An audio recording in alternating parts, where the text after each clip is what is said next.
നമസ്കാരം. ഇന്ന് ഞങ്ങളുടെ മെഡിറ്റേഷൻ ഗ്രൂപ്പിൽ വാട്സപ്പ് ഗ്രൂപ്പുണ്ട്. ആ ഗ്രൂപ്പിൽ ഒരു ഗ്രൂപ്പ് മെമ്പർ ഒരു മെസ്സേജ് ഇട്ടുണ്ടായിരുന്നു. 16 ഫ്ലാറ്റ്സുള്ള ഒരു ബിൽഡിംഗ് ആണത്. അവർ എത്രയോ കൊല്ലങ്ങളായിട്ട് കൊച്ചു കൊച്ചു ചെടികൾ തൊട്ട് ഉള്ള സ്ഥലങ്ങളിൽ, എത്ര സ്ഥലങ്ങൾ പിന്നിലോ മുമ്പിലൊക്കെ ഉണ്ടോ മണ്ണ്, ആ മണ്ണിനെയൊക്കെ മനോഹരമാക്കാനായിട്ട് എത്രയോ ചെടികൾ, ആ ചെടികളൊക്കെ വളർന്ന് ഒരു ചെറിയ മരങ്ങളൊക്കെ ആയിട്ട് അവരിങ്ങനെ കണ്ട ദിവസം ആസ്വദിക്കുകയായിരുന്നു. ഓരോ ദിവസം ഓരോ പൂക്കൾ അതിൽ വരുന്നതും. പെട്ടെന്ന് അവിടെ എന്ത് പറ്റിയെന്നറിയില്ല, ചില അധികാരം മാറ്റും. ഈ ഇലക്ഷനൊക്കെ വരുന്നല്ലോ, ഈ ഫ്ലാറ്റ്സിലൊക്കെ അതുണ്ടല്ലോ. ഇപ്പോൾ പ്രസിഡൻറ്റും സെക്രട്ടറിയൊക്കെ മാറുമ്പോൾ അവരുടെ അധികാര ദുഷ്പ്രയോഗമോ അല്ലെങ്കിൽ അവരുടെ നിസ്സഹായതയോ അല്ലെങ്കിൽ അവർ പ്രോപ്പറായിട്ട് അവർ ആ വർക്ക് ചെയ്യാത്തതുകൊണ്ട് എന്തുകൊണ്ടോന്ന് അറിയില്ല. മേ ബി ഈ പ്ലാന്റ്സിനൊക്കെ ഒന്ന് ഡ്രസ്സ് ചെയ്യില്ല, പ്രോപ്പറായിട്ട് കട്ട് ചെയ്തൊന്ന് വൃത്തി ചെയ്യാനായിട്ട്. അതിന് വേണ്ടിയിട്ട് കുറച്ച് ആൾക്കാർ, കുറച്ച് പയ്യന്മാരെ വിളിച്ച് അവർ ജോലി കൊടുത്തിരിക്കണം. അവരെല്ലാം ഈ ചെടികളെയൊക്കെ ആകെ മുറിച്ചു. നല്ല പൂക്കൾ വരുന്ന ചെടികൾ മുറിച്ചു. അങ്ങനെ പെട്ടെന്ന് ആരോ നോക്കിയപ്പോൾ വലിയ വലിയ മരങ്ങളെയൊക്കെ മുറിക്കാൻ പോവുകയാണ്. അപ്പോൾ അവർ ആരൊക്കെ പോയി നല്ല ശബ്ദം വെച്ചത് നിർത്തി. പക്ഷേ ഇതൊരു വെറും ചുറ്റുമുള്ള വെറും മണ്ണായിരിക്കുന്ന ഒരു കാലം അവർ ഓർമ്മ വരുന്നു ചെയ്തവർക്കൊക്കെ.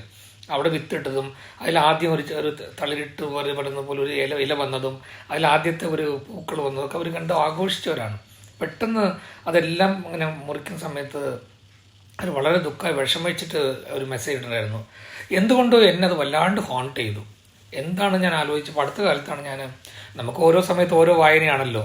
അടുത്ത കാലത്താണ് ഈ ചെടികളെ പറ്റിയും മരങ്ങളെ പറ്റിയും ആരൊക്കെ എന്തൊക്കെയാണ് പറഞ്ഞിട്ടുള്ള എത്രയൊക്കെ പുസ്തകങ്ങൾ വന്നിട്ടുണ്ട്. അപ്പോൾ ഹിഡൻ സീക്രറ്റ്സ് ഓഫ് ട്രീസ് കുറേ ഫ്രഞ്ച് റൈറ്റേഴ്സ് ഈ പുസ്തകങ്ങൾ മരങ്ങളെ പറ്റിയും ചെടികളെ പറ്റിയും പൂക്കളെ പറ്റിയൊക്കെ എഴുതുന്ന പുസ്തകങ്ങളൊക്കെ വായിച്ചുകൊണ്ടിരിക്കുകയാണ്. അതിനെപ്പറ്റി ഞാൻ പ്രത്യേകിച്ച് തനിച്ച് പറയാം. അദ്ദേഹം എഴുതിയ ഒരു ബുക്കിൽ എനിക്ക് വളരെ ഇഷ്ടപ്പെട്ട ഒരു ഭാഗം ഞാൻ പറയാം. അത് വരുന്നതിന് മുമ്പ് ഞാൻ കൊച്ചു കഥ പറയട്ടെ. ഒരു കൊച്ചു മീനിന് ഒരു സംശയം. എന്താണ് ആ മീനിൻ്റെ മാതാപിതാക്കളോട് പോയി ചോദിക്കുകയാണ്, എന്താണ് ഇങ്ങനെ ഈ വെള്ളം എന്ന് വെച്ചാൽ എന്താണ്, അതെന്താ പെട്ടെന്ന് ചോദിക്കുന്ന വെള്ളം, എല്ലാം വെള്ളമല്ലേ? അല്ല, നിനക്ക് എന്താ ചോദ്യം വരാൻ കാരണം എന്താ? അല്ല, ഈ വെള്ളം ഇല്ലെങ്കിൽ ഈ മീനുകളൊന്നും ഇവിടെ ജീവിക്കാൻ പറ്റില്ല എന്നൊക്കെ കുറേ പേര് മനുഷ്യർ സംസാരിക്കുന്നുണ്ടല്ലോ. എന്താണ് വെള്ളം എന്ന് എനിക്ക് അറിയുന്നില്ല. അങ്ങനെ ഈ കൊച്ചു മീനിനോട് ആ കൊച്ചു മീനിൻ്റെ സഹോദരന്മാരും സഹോദരിമാരും അമ്മയും അച്ഛനൊക്കെ പറയുന്നുണ്ട്, ഇതാണ്, നീ വെള്ളത്തിലാണ്, നമ്മളാണ് വെള്ളം, നമ്മുടെ ജീവിതം വെള്ളമാണ്, നമ്മൾ ജനിച്ചു വീഴുന്നത് വെള്ളത്തിലാണ്, മരിച്ചു വീഴുന്നത് നമ്മൾ വെള്ളത്തിൽ നിന്നാണ് മനുഷ്യർ കൊണ്ടുപോയി നമ്മളെ പിടിച്ചിട്ട് കൊന്ന് തിന്നുന്നതൊക്കെ എല്ലാം വെള്ളമാണ് എന്നൊക്കെ പറയുന്നുണ്ട്. ഈ കൊച്ചു മീൻ ഒന്നും അറിയുന്നില്ല. അപ്പോൾ എന്താണെന്ന് അറിയാനായിട്ട് ഈ മീൻ ആ കുളത്തിൽ നിന്നും ചാടി പുറത്ത് വന്ന് എന്താന്ന് വെള്ളം എന്നറിയാനായിട്ട് നോക്കുക. കുറച്ച് നേരത്തിനുള്ള മനസ്സിലായി, അയ്യോ നമുക്ക് വെള്ളം അല്ലെങ്കിൽ ശ്വാസം കിട്ടില്ല, നമ്മൾ മരിച്ചു പോകുമെന്ന് പറഞ്ഞ് തിരിച്ചും വന്ന് ഈ കുളത്തിൽ വന്ന് തൻ്റെ ജീവൻ രക്ഷപ്പെടുത്തി എന്നാണ് ആ കഥ. ഇതിലെന്താണ് അദ്ദേഹം പറഞ്ഞു വരുന്നതെന്ന് വെച്ചാൽ, ഇതേപോലെയാണ് മനുഷ്യന് പ്രകൃതിയും. എങ്ങനെയാണോ മീനിന് ആ വെള്ളം, അതുപോലെയാണ് മനുഷ്യർക്ക് ഈ പ്രകൃതി. പ്രകൃതിയോട് മനുഷ്യൻ എന്തെല്ലാം ചെയ്താലും, എത്ര തന്നെ സയൻസ് വളർന്നാലും ഇപ്പോഴും 20-30% മാത്രമാണ് പ്രകൃതിയെ ഒരു മനുഷ്യന്, ഈ മനുഷ്യരാശിക്ക് മനസ്സിലാക്കാൻ പറ്റിയിട്ടുള്ളൂ എന്നതാണ് എല്ലാ ജ്ഞാനസ്ഥരും തങ്ങളുടെ പുസ്തകത്തിൽ എഴുതിയിട്ടുള്ളത്. ഈ ഇത്രയും സയൻസ് കൊണ്ട് അവരെന്താ അധികം ചെയ്യുന്നത്? അവർ കണ്ടുപിടിക്കുക എന്ന് പറഞ്ഞിട്ട് വാസ്തവത്തിൽ പ്രകൃതിക്ക് വിരുദ്ധമായിട്ടാണ് ചെയ്യുന്നത്. ലോക്ക്ഡൗൺ പീരീഡിലൊക്കെ എന്താണ് സംഭവിച്ചത്? അടുത്ത 100 കൊല്ലത്തേക്കുള്ള ഒരു സിസ്റ്റം ഈ പ്രകൃതി തന്നിൽ തന്നെ നിക്ഷിപ്തമാക്കിയിരിക്കുകയാണ്. അപ്പോൾ മനുഷ്യർ ചെയ്യുന്ന എല്ലാം ഈ പ്രകൃതിക്ക് വിരുദ്ധമായിട്ടാണ്. പക്ഷേ മനുഷ്യൻ വിചാരിക്കുന്നുണ്ട് നമുക്ക് പ്രകൃതിയെ തോൽപ്പിക്കാം. ഒരിക്കലും സാധ്യമല്ല. പ്രകൃതി അത്രയും ശക്തിയേറിയതാണ്.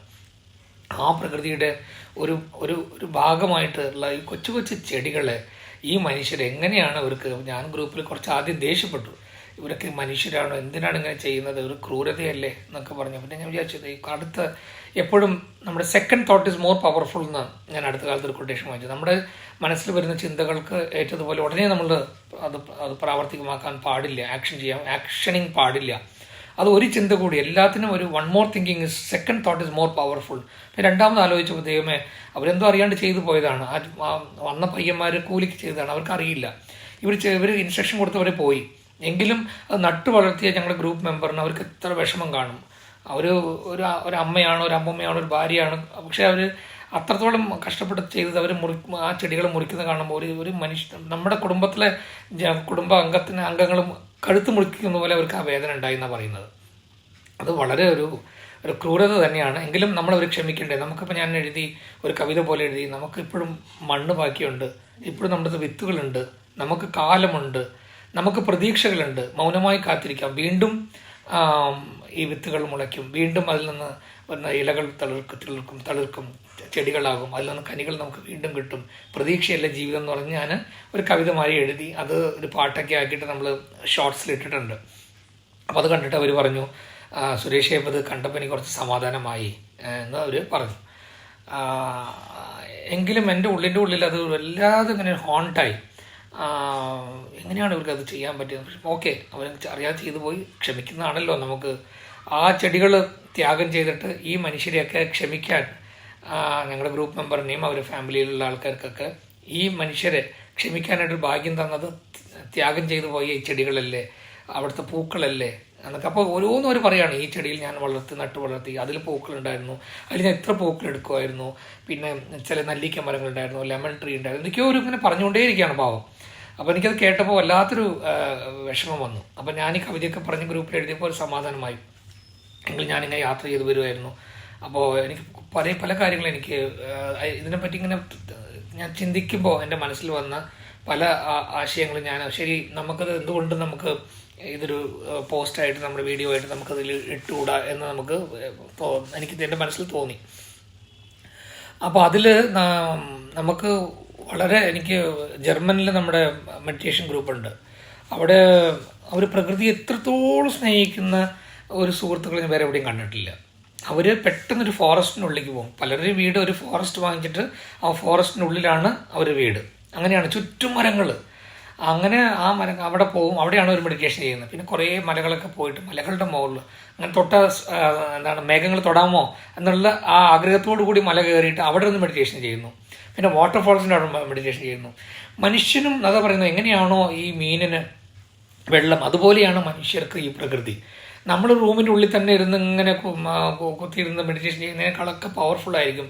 അത്ര ഒരു വൈബ്രേഷൻ ആയിരിക്കും പ്രകൃതിയോട്. നമ്മൾ വെള്ളത്തിൻ്റെ അടുത്തും ആകാശത്തിൻ്റെ അടുത്തും മലമുകളിലും. അക്കാലത്ത് നോക്കൂ, മുഹമ്മദ് നബി സല്ലല്ലാഹു അലൈഹി വസല്ലം ശരി, പിന്നെ നമ്മുടെ യേശു ക്രിസ്തുവും ശരി, അവരൊക്കെ മലകളിലാണ്. അയ്യപ്പൻ പോലും നോക്കൂ ശബരിമലയിലാണ്, സുബ്രഹ്മണ്യ സ്വാമി പഴനി മലയിലാണ്. അപ്പോൾ അവരൊക്കെ ഈ മനുഷ്യ ശബ്ദത്തിൽ നിന്ന് അകന്നു പോയിട്ട് പ്രകൃതിയോട് ഒന്നു ചേർന്നിട്ട് മലകളിലിരുന്നിട്ടാണ് അവർ ആത്മീയത ചിന്തിച്ചതും പ്രവർത്തിച്ചതും എല്ലാം.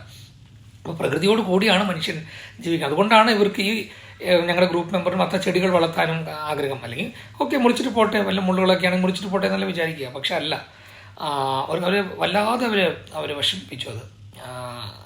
അതുകൊണ്ട് നമ്മൾ പ്രകൃതി ഇല്ലാതെ, പ്രകൃതിക്ക് വിരുദ്ധമായി നമ്മൾ എന്തെങ്കിലുമൊക്കെ പ്രവർത്തിച്ചാലോ ചിന്തിച്ചാലോ അത് തീർച്ചയായിട്ടും വലിയൊരു നാശമായിരിക്കും.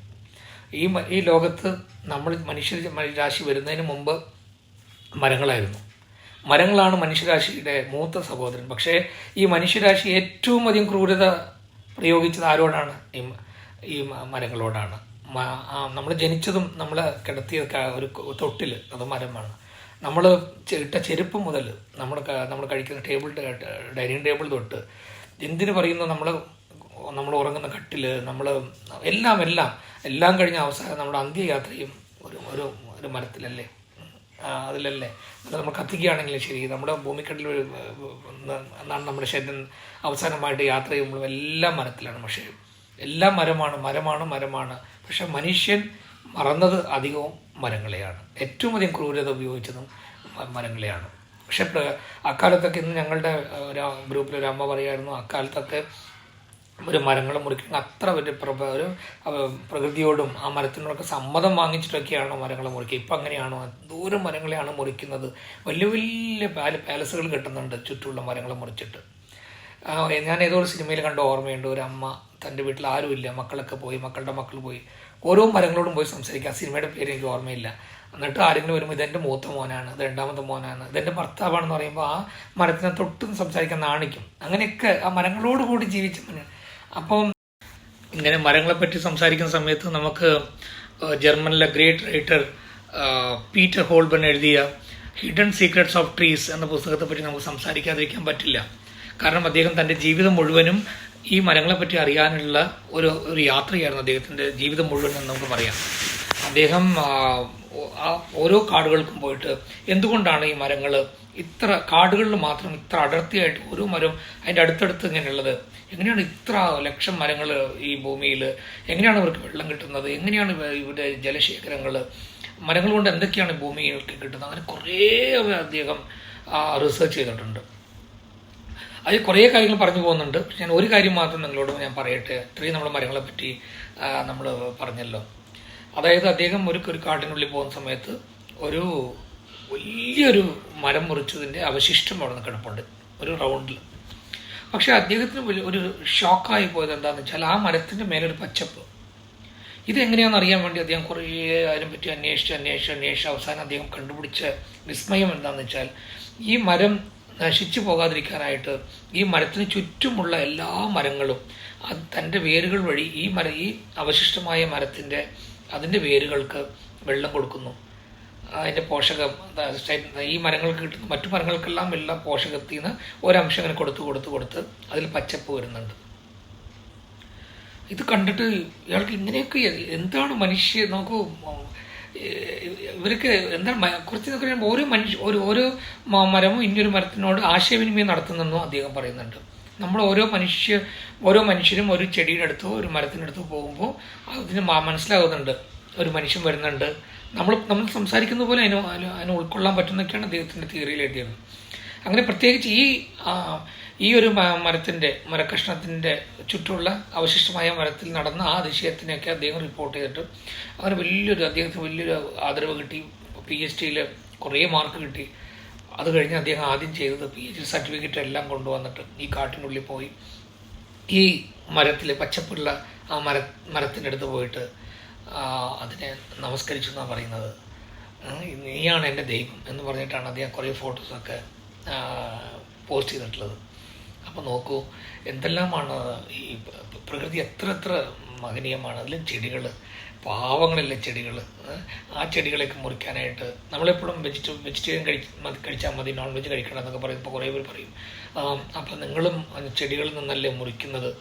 അപ്പം ഞാൻ പറയാം, അക്കാലത്ത് കുറേ ഋഷികളൊക്കെ കനികൾ പോലും പച്ചക്കറിയോ അല്ലെങ്കിൽ അത് ആദ്യം മനുഷ്യർ വെജിറ്റേറിയൻ അല്ല നോൺ വെജിറ്റേറിയൻ അല്ല, അവരൊക്കെ ഫ്രൂട്ട്സ് മാത്രം കഴിച്ചിരുന്ന ഫ്രൂട്ടിസ്റ്റ് എന്ന് വേണമെങ്കിൽ പറയാം. അവർ ഫ്രൂട്ട്സ് മാത്രം കഴിച്ചിരുന്ന ആൾക്കാരായിരുന്നു. അപ്പോൾ കൂടി കുറേ ഈ ഋഷിമാരെല്ലാം അവർ താഴെ വീണ പഴങ്ങളെ കഴുകിയിട്ട് അവർ കഴിച്ചിരുന്നു. അത് പറിക്കാൻ പോലും അവർക്ക് മനസ്സ് വന്നിരുന്നില്ല. പിന്നെ ഇക്കാലത്ത് ഇത്രയും ജനങ്ങളൊക്കെ വളർന്നപ്പോൾ അവരെന്താ ചെയ്യാൻ പറ്റുക? അപ്പോഴും അതിൽ രക്തമില്ല. അവർ വെജിറ്റബിളോ അല്ലെങ്കിൽ പഴങ്ങളോ ചെടികളിൽ നിന്ന് അങ്ങനെ പറിക്കുന്ന സമയത്ത് ആ വേരുകളോട് കൂടി അവർ മുറിക്കുന്നില്ല, അധികം അങ്ങനെ മുറിക്കാറില്ല.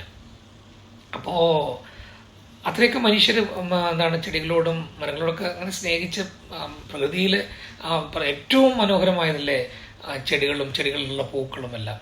എനിക്കിത് പറയുമ്പോൾ എനിക്ക് ഓർമ്മയുണ്ട്, ഞാൻ ചെറുപ്പത്തിൽ എനിക്ക് കളിക്കുന്ന സമയത്തൊക്കെ ഞാൻ ചെടികളിലെ പൂക്കൾ പറിച്ച് കാണും. പക്ഷെ ഞാൻ കുറച്ച് കാലം കഴിഞ്ഞ് ചില പുസ്തകങ്ങളൊക്കെ വായിച്ച് സ്കൂൾ പഠിക്കുന്ന സമയം തൊട്ട് ഞാൻ പറയും പൂക്കൾ നമ്മളിങ്ങനെ പ്ലക്ക് ചെയ്യാൻ പാടില്ല.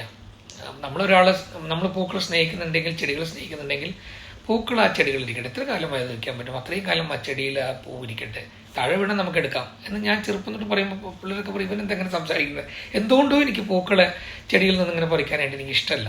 അത് നിർബന്ധിക്കുന്ന ഒരിക്കലും സ്നേഹമല്ല എന്ന് എനിക്ക് എൻ്റെ ഹൃദയത്തിൽ എപ്പോഴുണ്ട്. Forcing cannot be affection or love or compassion. അതിങ്ങനെ പൂക്കളൊക്കെ പൂക്കുന്നത് പോലെ എല്ലാം സംഭവിക്കണമെന്ന് ഞാൻ ആഗ്രഹിക്കുന്നു. അപ്പം അത് കഴിഞ്ഞ് കുറേ കാലം ഓഷോൻ്റെ പുസ്തകമൊക്കെ വായിക്കുന്ന സമയത്താണ് അദ്ദേഹം പറഞ്ഞത് if you love A flower just let it be in the plant എന്ന് അദ്ദേഹം പറഞ്ഞിരുന്നു. അങ്ങനെയൊക്കെ നമ്മൾ ഈ പ്രകൃതിയുമായി പ്രത്യേകിച്ച് ഇപ്പോഴും പ്രകൃതിയുമായി ജീവിക്കുന്ന കർഷകരൊക്കെ ഉണ്ടല്ലോ, നമുക്ക് അവരൊക്കെ എത്ര ബുദ്ധിയുള്ള ആൾക്കാരാണ്. ഒരു ചെറിയൊരു കാര്യം പറഞ്ഞ് നിർത്താം. ഒരു ഗ്രാമത്തിലേക്ക് ഒരാൾ നടന്നു പോകുമ്പോൾ ഇന്ന സ്ഥലത്തേക്ക് പോകാൻ എത്ര മണിക്കൂർ എടുക്കും, റോഡൊന്നും ഇല്ല, നടന്നു തന്നെ പോകണം. അവിടെ റോഡിൽ വെച്ചാൽ വണ്ടികൾ പോകാനുള്ള റോഡുകളില്ല. അപ്പോൾ കുറച്ച് നേരം കഴിഞ്ഞിട്ടാണ് ഇയാൾ ഉത്തരം പറഞ്ഞത്. ഈ കൃഷിക്കാരൻ പറഞ്ഞു വന്നു 1 മണിക്കൂർ, അതൊന്നും ആദ്യം പറയാതെ അല്ല നിങ്ങൾ എത്ര വേഗതയിൽ നടക്കുന്നു ഞാൻ അപ്പോഴല്ലേ അറിഞ്ഞതെന്ന് പറഞ്ഞു വന്നു. അപ്പോൾ ഇയാൾ മനസ്സിലാക്കിയെന്ന് കർഷകനായതുകൊണ്ടോ ഗ്രാമവാസി ആയതുകൊണ്ടോ നമ്മൾ അങ്ങനെ ആരെയും ചെറുതായി കാണാൻ പാടില്ല എന്ന് അദ്ദേഹം തൻ്റെ പുസ്തകത്തിൽ എഴുതിയിരിക്കുന്നു. പ്രകൃതിയെ സ്നേഹിക്കാം, സ്നേഹം. മണ്ണ് ഇപ്പോഴും ജീവനോടെ, വിത്തുകളിപ്പോഴും പ്രതീക്ഷയായി, കാലമിപ്പോഴും കാത്തിരിക്കുന്നു നാം വിതയ്ക്കുന്ന നാളെയെ. പുതിയ ചെടികൾ മുളച്ചുയരട്ടെ, അവയിലെ പൂക്കൾ മനസ്സുകളുടെ മൗനത്തിൽ വിരിയട്ടെ, കനികളായി പാകമാകുമ്പോൾ.